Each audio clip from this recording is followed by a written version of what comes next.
Hej og velkommen til en ny video på Biltuben. Ja, jeg findes stadigvæk her på YouTube. Det er ikke så meget, der bliver lavet, og jeg ved faktisk heller ikke, om den her video det bliver til en video. Fordi, jeg har jo egentlig filmet det før. Men jeg skal en tur til Lowland, nede på Lolland. Ned til Ditlev og hans fede arrangement dernede, som jeg blev inviteret til. Jeg er lige kommet hjem fra Skagen, der kørte vi den der. Og nu er jeg switchet over til den hvide. Jeg har lige pakket den her med alt muligt. Og min aftensmad, som jeg tager på The Go. Og lidt drikkelse og sovepose og ja, alt muligt. Og en gave. Men vi skal afsted. Vi må derude af. Klokken den er 7:30. Og de andre har spist og sådan noget der. Men der er noget festivitas om aftenen der og sådan noget. Så det bliver meget hyggeligt. Ja, det plejer det at være i hvert fald. Så jeg vil se, om jeg kan nå noget af det. Men der er alligevel en god stykke vej her med det lille hvide lyn ned til Lowland, ned til Lolland, her fra Køge af. Så jeg vil suse afsted, så ser jeg, om jeg gider at filme noget. Hvis det er, så bliver der en video. Hvis der ikke, så ser du ikke det her. Er det ikke vildt?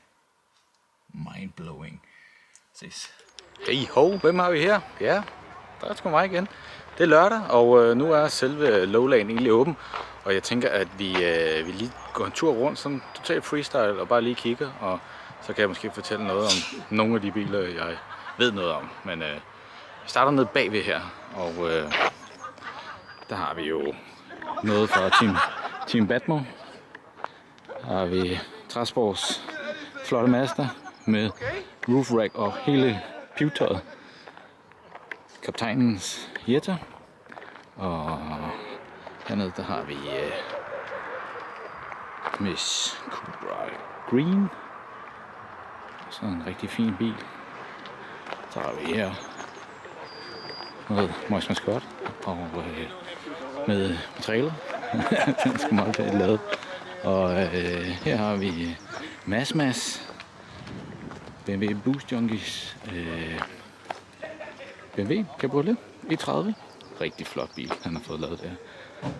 Noget Volvo, noget BMW, noget Skoda, noget Porsche, Renault 5. Transporter med Porsche-fælge. Golf 3 VR6.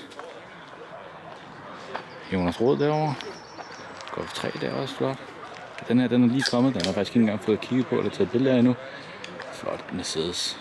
Rigtig fin. Nogle store ruller på. Nogle meget, meget tynde små dæk, vil jeg sige. Herovre en Lamborghini Urraco, som der bare bliver brugt, skal jeg lige til at sige. Den er beskidt. Men det er altså bare en bil, der bliver brugt, det må man sige. Det gør den der også. Den er også brugt. En flot bil. Sådan en Mercedes CLA. Og den derovre. En Clio. Jeg tror det er sådan en 1.8 16V. Fin lille racermaskine der.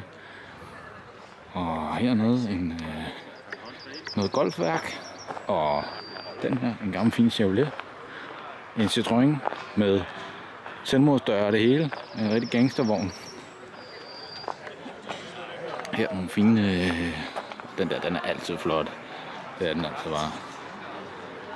Cupra, Golf, Seat og lidt. Det ligner lidt det samme, men alligevel er der små forskelle. Den er rigtig fin. Det er Hr. Mikkels racervogn, vil jeg lige vil sige her, med bur og rigtig fed gearvælger og det hele. Gearstang og et eget designet og fabrikeret bur her. En bil, som man ikke ser særlig tit. Altså sådan en Astra Cabriolet her. Jeg kan faktisk godt lide den. Jeg synes, den er fed. Den her er også super fed. V70R med jeg tror, det er noget med en på den anden side af 500 heste eller sådan noget. Som, det kan man nærmest ikke se, men tro mig, det kan arbejde. Så Lowland, hyggeligt barområde. Her er main stage, lad os kalde det. Den her Autosam, skråstreg Mazda-agtigt lille superbil, verdensmester superbil, som man siger. Den er meget sjov. En super fed 240 Volvo med den vildeste flotte motor. Så er der lige sådan en ren casual, en Aston Martin der, og en Aston Martin ved siden af. Jeg ved godt, hvilken jeg vil vælge. Den gamle der. Den her. Den er så gennemført, så du slet ikke forstår det. Det er en sindssyg Golf. Den er virkelig flot. Farven, når du ser den live, den er hjernet. Super flot bil. Det må man sige. En bil, som ikke normalt kommer ud, men den har faktisk kørt herover selv den her gang. Vild bil. Den her står om bagved og lurer, er også en rigtig fed bil. 850'er i STCC, Richard Rydell, BTC. Der kørte de mest med stationcar-modellen, men også super fed. Den er på luft, den her. Lød rigtig godt, da den lige kom. Fuldstændig med bodykit og bemaling, hvad jeg lige vil sige, er helt pivetøjet. Den derovre, den kræver ikke så meget introduktion. Det er MG's super fede Cossi, gennemført til, altså, han er jo pokaler hver gang. Altid. Harmik. AS86'er. Undskyld, GT86 selvfølgelig. Ja, sindssygt nok den der. Astra, igen. Astra Cabriolet. Super fed vogn også. Den herovre. Ja, også vildt. En R32 GTR. Mainz. Jeg ved ikke, om det er en ægte Mainz, men flot er den i hvert fald. Den her, den er også super flot. Super gennemført. Kæmpe bremser. En flot bil, sådan en Octavia der. Honda del Sol. Klassisk fed. Audi. En folkevogn boble dernede. Super fin også. Dennis' Opel Rekord der med åbne Weber og hele pivetøjet. Også kørt herover for Jylland selv. Super flot bil. Står knivskarp altid. Han kan gejle, og han kan pusse, og han kan male selv. Golf, kæmpe bremser derovre. Hvad har vi ellers her? Så har vi en ID Buzz på luft, som bare med Porsche hjul og det hele, som bare står super fint. En 200 SX. Det her skal vi lige stoppe op en gang. Det er hjernedødt. En Ford Transit med kæmpe anlæg på luft med kæmpe bremser. Altså, den er så vild, den der. Prøv at tænke på bare vask det der. Men lad os lige tage et hurtigt kig her en gang. Prøv at lure det der. Kæmpe vildt anlæg. Fed kabine. Recaro-sæder. Carbon detaljer overalt. Den bliver efter sigende brugt som håndværkerbil. Altså der er værktøj inde bag. Altså det der. Det er bare i orden der. Den her, den er også rigtig fin. En Mercedes 190'er med, så vidt jeg ved, noget åben trakte og noget sager. Den lyder også godt. En SEC'er. Fed vogn. Den her, den er altså også fed. En dejlig Mercedes dieselkværn her. Total Army Rat, et eller andet look. Fed. Jeg kom til at gå forbi den her, det var ikke en vilje, men en boble Cabriolet her med de her, jeg ved sgu ikke, hvad man kalder dem, sådan nogle arrow skirts-agtigt noget. Den er altså også bare rigtig fin. Her ser vi bossen igen. Det kan altså noget, når det kommer derned, og den står sådan der. Det ser sgu meget godt ud. Fedt line-up, masse fede biler her. Hvor er det luftet her. Golf R32 Turbo er også bare hammerhård. Den er så hård. Bremser, fælge, kabine, lak, motorrum. Alt spiller bare på den her. Det er så vildt. Det gør det også på den her. En 3'er VR6 med mølle. Og er det her, der er sekventiel kasse, tror jeg nok. I hvert fald en anden skifter derinde. Super fin bil også. Super fin bil. Jeg har set den før. Står så flot. Den her har jeg også set før. Den er også bare sjov. A3'eren her, totalt start 2000 stil med læder i fælge. Og ja, den er så vild, hvis I kan se den før.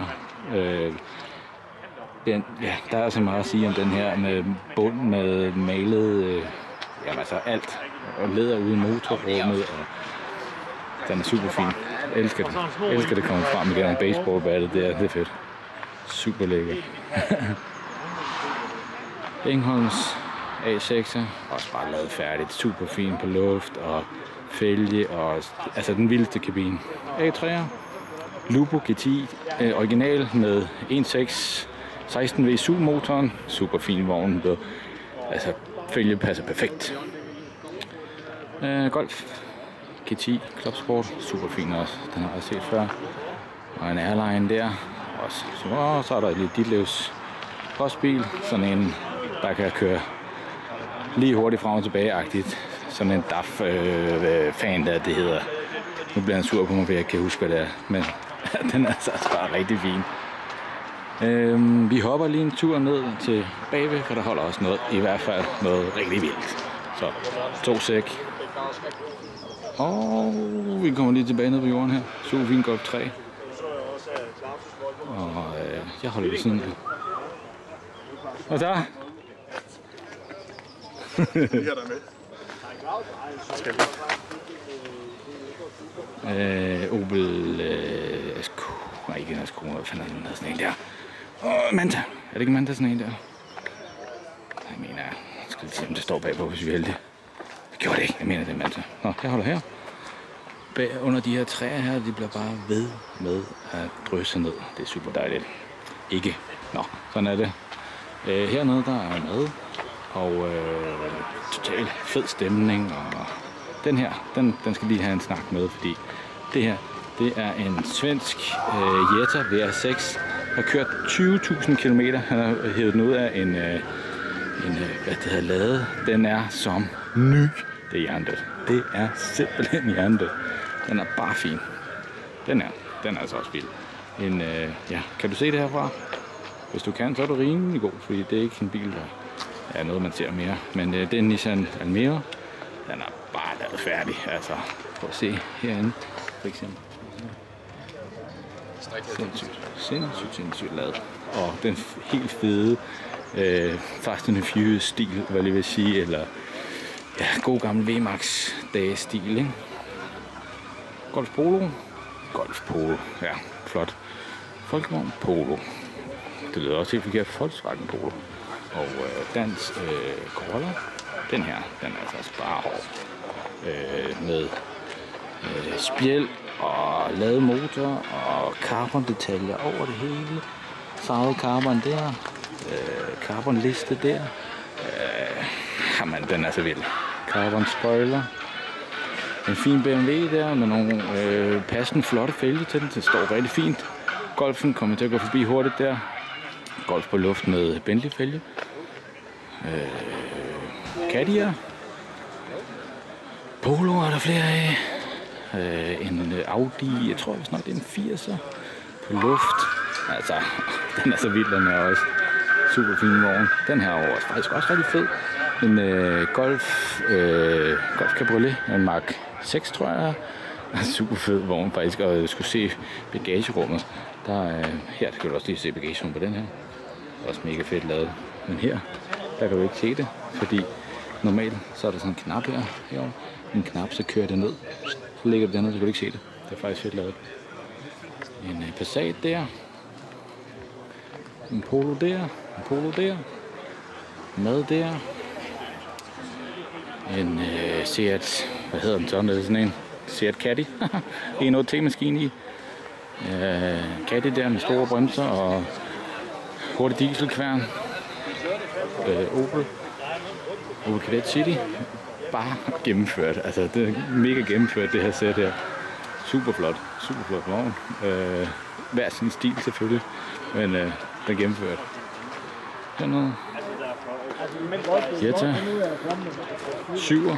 Kæmpe vogn, sådan en der. De der fælge, det ligner noget, der er lavet ud af olietønder eller sådan noget. Rigtig fin. Corrado altid. Ser ud som om en original Ford Escort her Turbo. Det ser man altså ikke mere. Swift Sport. Også fint lavet. Cooper. En Ayrton, tror jeg nok den hedder. Og så tager vi lige den her først. Ford Mustang. Den kan larme, den kan brøle, den kan en hel masse. Men det her, det er vildt. En Nissan Sunny GTI R. Noget man ikke ser mere. De er enten splittet ad, skruet stykker, eller bukket rundt om et træ et eller andet sted. Den her med lavet maskine, der bare, altså, det ser bare gennemført ud, men det rigtig vilde ved den her, det er, hvis du er lidt kender, så kan du se der, den kører med DSG-kasse. Altså DSG gearkasse, dobbeltkoblingsgearkasse. Jeg kunne godt tænke mig at se, at den bliver fyret af. Jeg tror bare, den går godt. Det er altså bare en fed lille racer. En elsket 402 meter bil i gamle dage, der var noget, som man kører rigtig stærkt med. Og maskinen, den kan tage snoninger, hvis den er lavet ordentligt. Så spændende byg, mega spændende. Altså prøv at se det der manifold. Du fatter ikke, hvor lang tid sådan noget det tager. Altså, det er vildt. Det var sådan set lige en hurtig tur rundt på pladsen. Jeg åbner lige igen, hvis nu jeg finder noget, som jeg ikke har filmet. Men det var sådan set egentlig bare det, tror jeg, for det kan være, at jeg lige filmer lidt af ceremoni. Hey, det er det foregår, når vi får udleveret nogle præmier og nogle sager. Men ellers så, ja, lad os lige se, hvad der sker, ikke? Fedt, du ser med. Fed stemning. Hvorfor kører den op, Peter? Jeg er vild med det her. Jeg er vild med det. Nå, Lowland er slut. 2025. Og ja, hvem der kom i top 10, jeg kan ikke huske dem alle sammen, men det var en fin og blandet top 10. Der var blandt andet den vilde gule Golf-variant der, Kim Mahler. Der var Transiten med det kæmpe anlæg og det store fælge. Der var Golf R32 Turbo. Der var den der fine boble, der stod nede bagved. Der var Golf 1 for Vagtfreunde med spilhus og det hele, rigtig flotte kammerdetaljer. Men der var et en fin blandet opløb der til sidst. Jeg var desværre ikke en af dem, men det vidste jeg godt. Så, men fed oplevelse som altid nede hos Lowland, nede hos Ditlev på Lowland. Og ja, selvfølgelig så vandt Dennis med hans fine Opel Rekord. Så alt er godt, og nu vil jeg køre hjemme mod Sjælland op til Køge, og tak fordi du tog med. Jeg håber du fik lidt ud af det. Det var ikke nogen voldsom sindsoprivende video sikkert, men det var hyggeligt i hvert fald for mig. Og jeg håber, hvis du har en fed bil, at du kan blive inviteret til Lowland en dag og komme og vise den frem for andre ligesindede. Det er mega hyggeligt at gå rundt og snakke med folk, som også er interesseret i biler. Så ja, det kan jeg i hvert fald anbefale. Så hvis du har en bil, så hook op med Ditlev for Lowland til næste år. Så vi ses. Tak fordi du ser med. Peace.